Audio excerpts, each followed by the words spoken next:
Alright, so this is my fourth rewrite of the script, and I feel like it shouldn't be that hard. However, indieVelo has acolytes.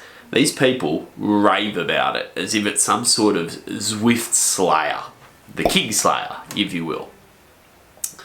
So when I first booted it up, I figured it'd be like coriander. You either love it or you hate it. What I ended up finding was a program that was much more like red wine. It's bitter at first, but the more you expose yourself to it, the more you realise that this is delicious. So, with that strange metaphor out of the way, let's rip in to my review of indieVelo.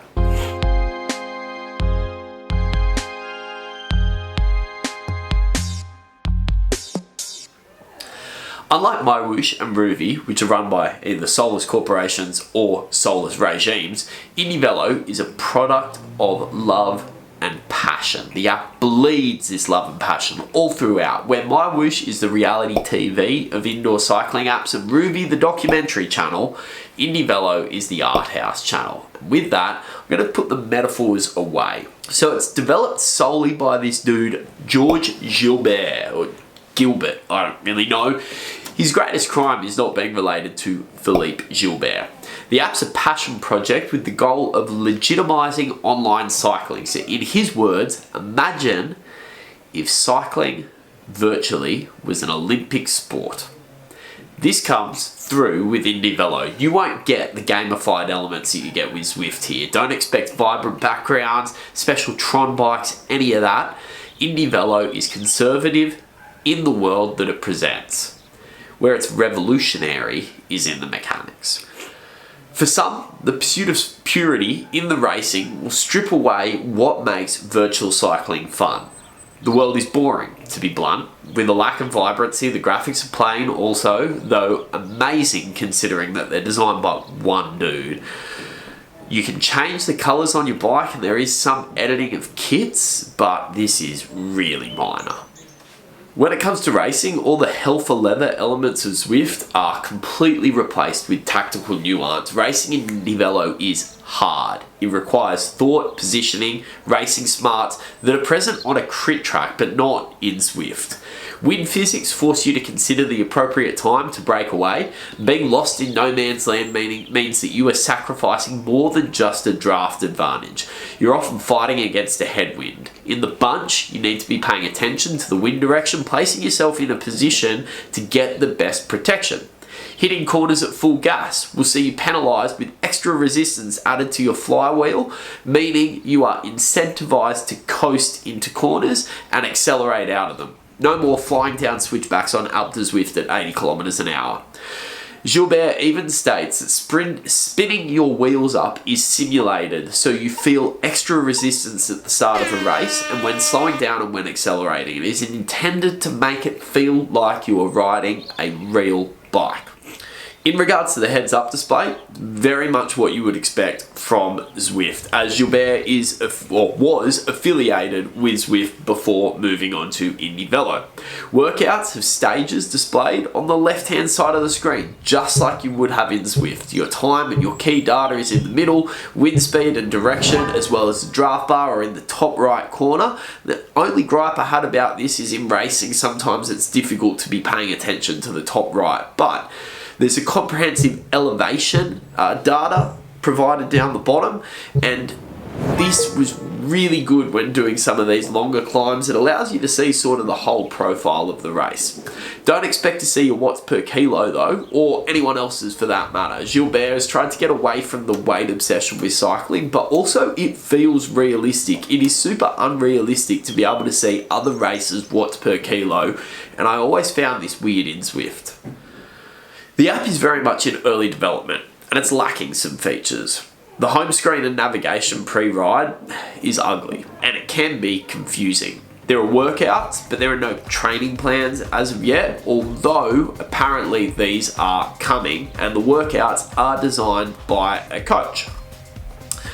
The world at first appears populated, But this is predominantly bots. You don't realize this at first because the bots are powered by AIs. And yes, I meant to say AIs plural. There are multiple different kinds of AI controlling different rider styles, so the bots feel realistic. Some wheel suck, some are attackers, some work with you, and some refuse to.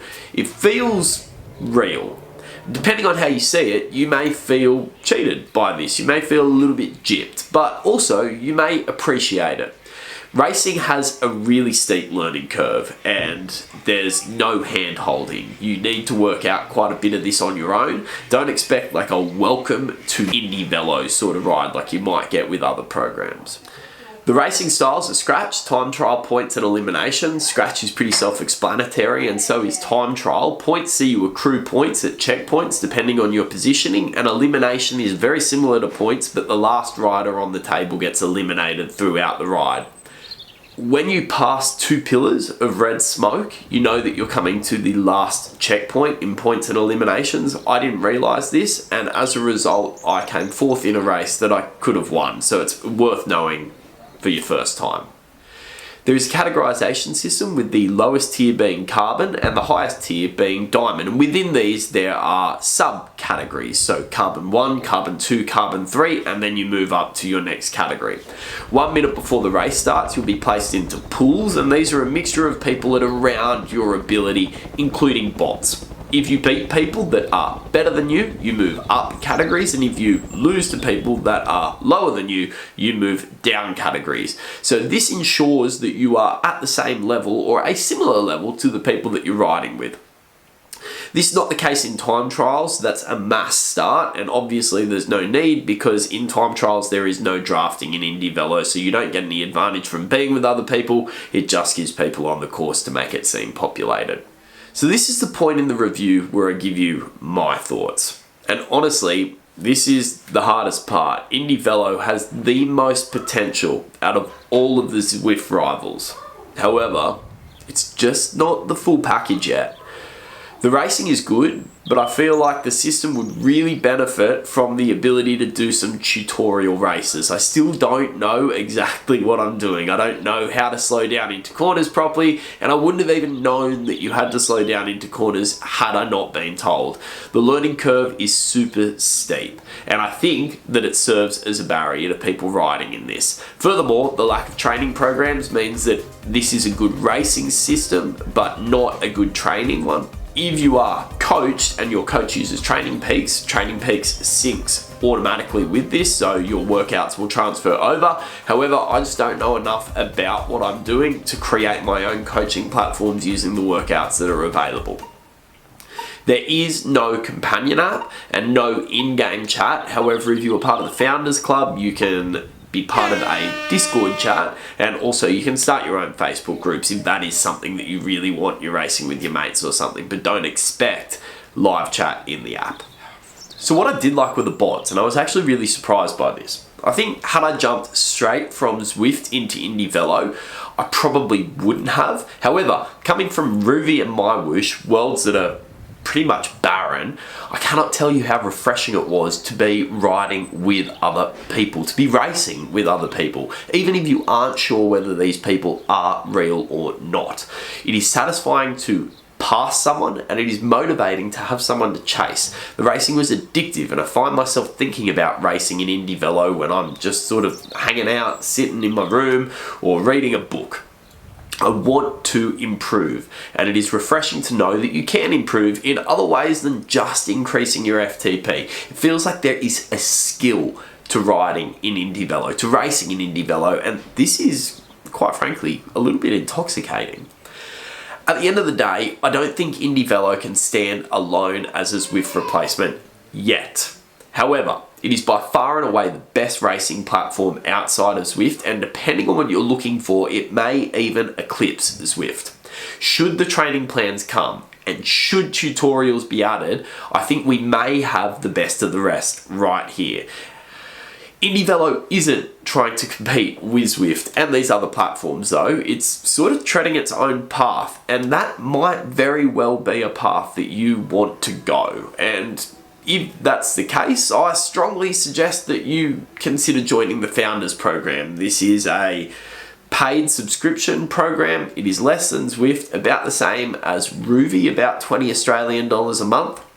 And this allows you to support the development of this app further. It also gives you access to earlier releases, and it also allows you to take advantage of access to George Gilbert, or greater access to him. Honestly, the guy's been replying to all my emails like an absolute legend.